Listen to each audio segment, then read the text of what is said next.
Good morning student. आज हम कक्षा 8 हिंदी व्याकरण में पाठ 28 विज्ञापन लेखन के बारे में अध्ययन करेंगे। विज्ञापन लेखन क्या है, विज्ञापन किस प्रकार से लिखना चाहिए, इसके बारे में आज हम सीख सकेंगे। विज्ञापन का अर्थ है विशेष रूप से ज्ञापित करना या बताना। विज्ञापन उत्पादक और उपभोक्ता के बीच की वह कड़ी है जो उन्हें आसपास लाती है।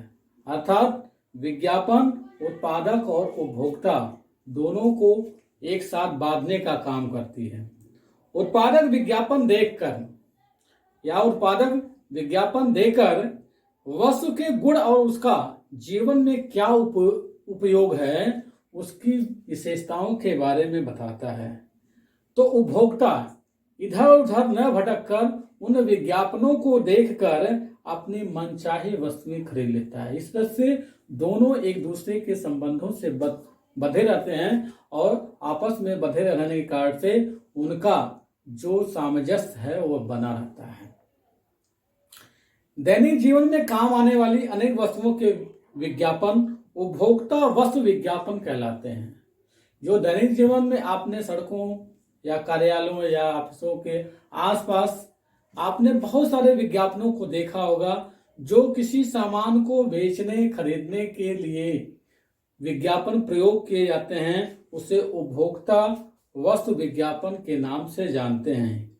इन विज्ञापनों का प्रचार प्रसार बहुत तेजी से होता है और हम अपने आसपास इन विज्ञापनों का प्रचार खूब देखते हैं। यहाँ तक कि दूरदर्शन पे तो इन विज्ञापनों का प्रचार पूरी तरह से भरा हुआ है।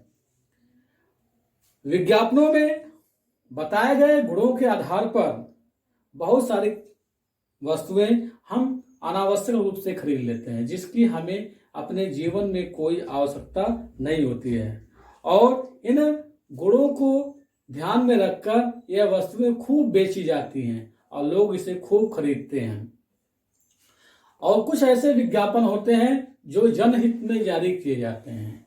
जनहित में जारी किए जाने वाले विज्ञापन अर्थात लोगों के हित में किया जाने वाला विज्ञापन है, जैसे बिजली बचाओ, पानी बचाओ, पटाखे न जलाओ या बाल श्रम का विरोध करो। ऐसा विज्ञापन लोगों को जागरूक करने के लिए या जनहित के लिए प्रयोग किए जाते हैं।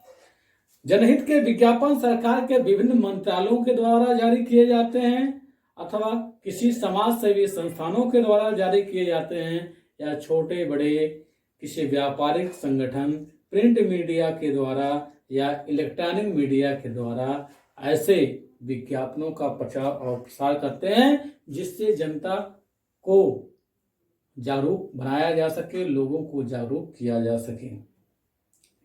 तो देखें कि इन वस्तुओं का उत्पादन बढ़ाने के लिए, उनकी बिक्री करने के लिए उपभोक्ता वस्तुओं के कुछ विज्ञापन आप देख सकते हैं। लेकिन इन विज्ञापनों को किस प्रकार से लिखा जाए, इनको जारी किया जाए, उसके लिए कुछ विशेष सावधानियां बरतनी चाहिए। ध्यान देंगे उन विज्ञापनों को लिखते समय कि विज्ञापन में वस्तुओं के गुणों की चर्चा की जाती है, इसलिए विज्ञापन में जितने भी शब्द दिए जाते हैं वे सभी शब्द विशेषणों के रूप में प्रयोग किए जाते हैं।